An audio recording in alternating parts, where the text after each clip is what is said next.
Hello there everyone, how you doing today? I hope you're all well. Today we're doing a remaster of one of my older creepypasta stories. I feel I can do it justice now. The story is called Loved Me, a Pokémon creepypasta. If you enjoy, like and subscribe. Leave a comment below. Now, without further ado, let's get started, shall we? When you're a child, you have hopes and dreams, and usually as far-fetched as they might seem, you always had the smallest glint of hope of any of them coming true. Some children would have wanted to become a superhero. Some would have wanted to live in their favorite media, and mine, like many other children, wanted their favorite video game characters to come to life. I was never sure what I would do if they did, but ever since I was young, my favorite video game has always been Pokémon. I am an adult now, and I've been playing for as long as I can remember. I never really had a favorite Pokémon. I loved all of them all the same. They were so special to me, and I treated them as if they were my closest friends. It's so funny to picture myself as a small, innocent child who just wanted their video game creatures to exist in the real world so I could have a friend. I guess that's what childlike wonder does to you. It was just one faithful day when I decided I wanted to play Pokémon again. I managed to find my old Game Boy Advance hidden deep in the crevices of my closet, and I dusted it off and immediately went and bought a copy of Pokémon Sapphire off of eBay. I was there when Ruby, Sapphire, and Emerald were just being announced, the newest Pokémon generation at the time. It was all so new and exciting. Now seeing the intro sequence felt nostalgic. I knew the music like it was second nature. Little Root and its music felt so refreshing. It felt so good to start a new adventure again. I played for hours on end. The game had me hooked as if it was the first time I had played it. But I knew I had to stop eventually. It was getting late and I had work tomorrow. So I saved my game in front of the Lava Ridge gym where I had just defeated Flannery. But before I closed the game, I decided to look over my team one last time for tonight.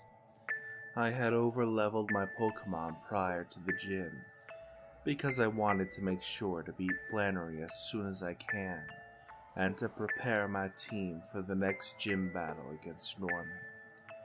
My team so far were as thus: Swampert, level 37, Curlia, level 29, Swallow, level 31, Breloom, level 30, Mightyena, level 33, Ninjask, level 30.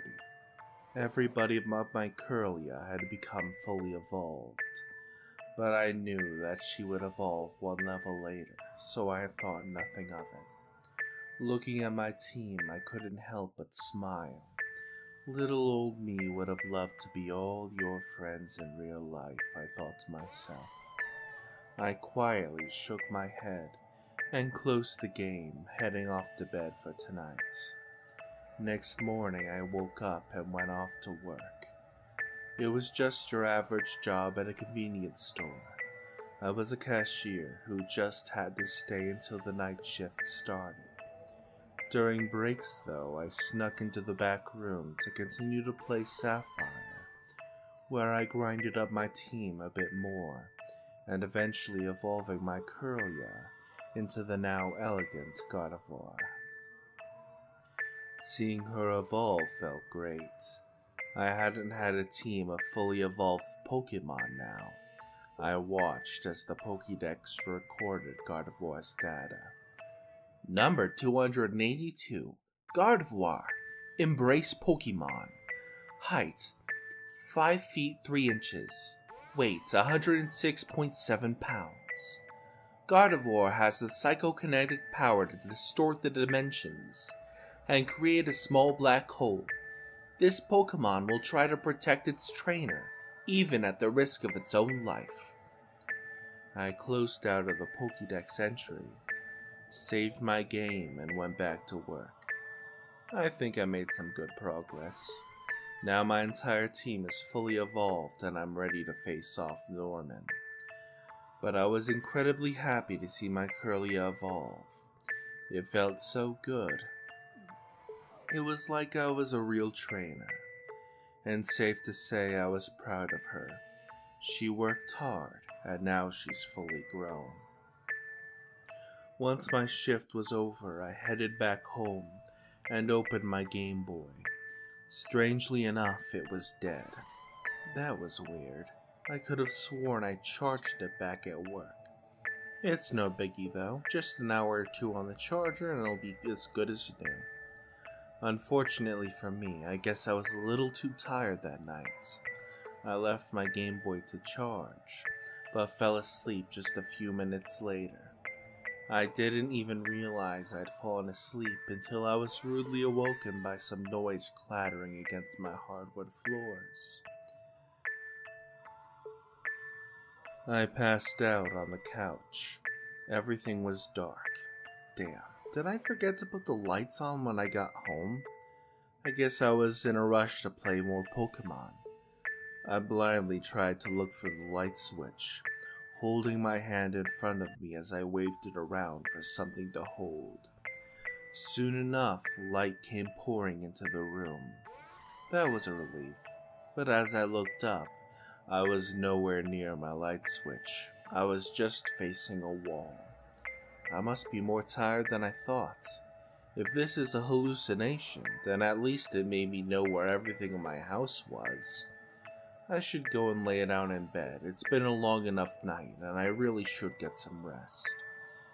That was, of course, until I heard her. Trainer. I stopped. Am I tripping? Was I hearing things? Behind you. I looked back. I fell to the ground as I kicked back in surprise. A tall, slender, humanoid figure was right there in front of me, with a body as pale as ivory and eyes red as wine. A sharp horn protruding from her chest, and what looked like a dress. It wasn't without a shadow of a doubt that this was Gardevoir. This was my Gardevoir. The light that filled the room was her using the move Flash. What the hell? I mumbled in shock. I could feel my lips quivering and ice-cold sweat beaded down my forehead. What the hell was going on? Am I having a dream? This is not a dream, she spoke, but her lips never parted nor opened. It's a psychic type. Of course she was communicating to me via telepathy. I thought you would be happy to see me. What? I exclaimed. Why? What the hell is going on? I know you, said the Pokemon. I have seen your childhood. You wanted me to exist. I couldn't even say anything before she kept talking to me. I am devoted to you, trainer. She spoke. You love me, and I love you as well. I couldn't even talk. I couldn't move. Was any of this real? Was I losing my mind? Have I gone insane? I wish I knew. It was only a few moments, but it felt like eternity. I closely observed the creature that was in front of me. She was nothing like I would have imagined a Gardevoir to be. What people would usually expect was soft, smooth skin and thick green hair atop her head. Seeing the Pokemon right in front of me, none of those were true. Her skin was rough. It looked like her skin was dry and had begun to chip away. You could see every wrinkle and texture on her uncomfortably slim body frame. What looked like hair wasn't hair at all. It was somehow leathery, like the back of a snake or the shell of an armadillo. What I expected to have been soft and silky was stiff and rigid. It was like a helmet atop her head. If anything, the dress didn't make it look like fabric. It looked like it was made from the same material as her skin. Her eyes were glossy and glassy, awfully large for the size of her head, and the snake-like pupils stared right at me. The spikes on the sides of her head were almost akin to fins. The spikes were made of a pale white webbing that you could almost see through. And the horn was awfully sharp. It never looked like that in game, but the horn at the center of her chest looked like a weapon. It was sharp enough to tear through just about anything. It was deep crimson in color, and I swore I could see my reflection in its shine. Trainer. Her words suddenly made me snap back into reality. You love me, and I love you as well. I felt sick. It took me all the power I could to stand up and run to the bathroom. I slammed the door shut and locked it. I ran to the sink and clumsily opened the sink, splashing water onto my face as I tried to regain my composure. But as I looked back up, Gardevoir was standing right behind me. I yelled in shock, throwing my body to the side and accidentally hitting the back of my head against the sink. It hurt bad. I put my hand behind my head in hopes to ease the pain, but it just wouldn't go away. I couldn't help but start crying. I was too overwhelmed. Trainer, the creature spoke again. Did this hurt you? She gestured towards the sink and faced it. Her eyes turned a blinding blue as a loud booming noise filled the room. My ears started to ring as she had destroyed the entire sink. It was flooding water now. She turned to me. I will do anything to keep you safe. I felt the water pooling around my legs and feet.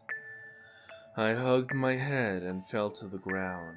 I can't see. I was so scared. What the hell was happening? Why was it happening to me?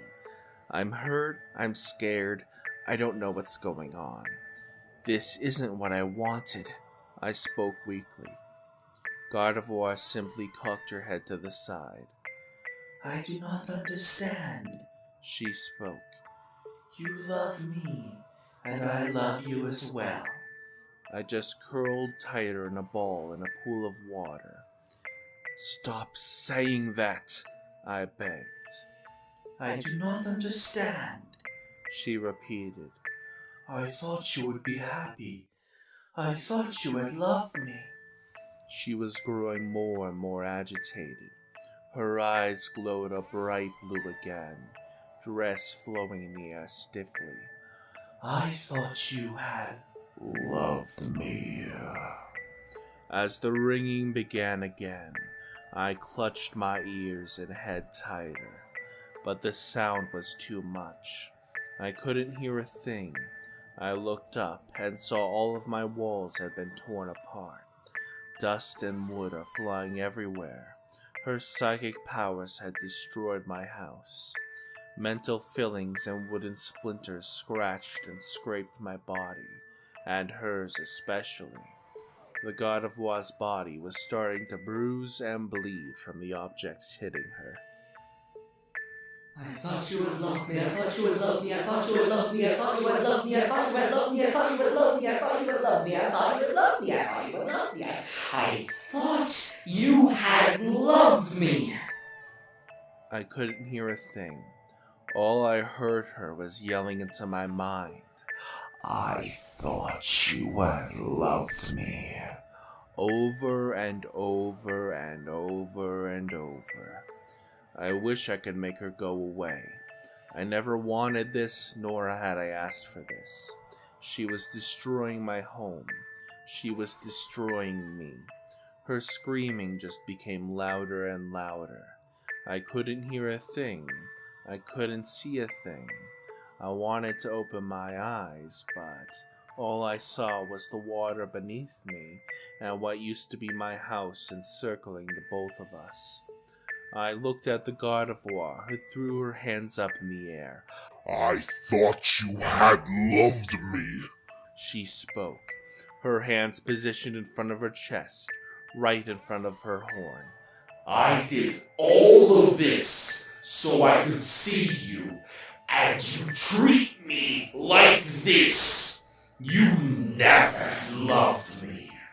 She spat at me, words dripping with spite, and her hands started to form a dark black hole right out of thin air. You do not deserve my love. The black hole grew larger and larger. I could feel myself getting pulled into it. I would have tried to stop it if I wasn't so weak. You deserve nothing. I was pulled into the dark, and I could have sworn she pulled herself in too. Maybe in the vast emptiness, I will learn to love her as much as she loved me.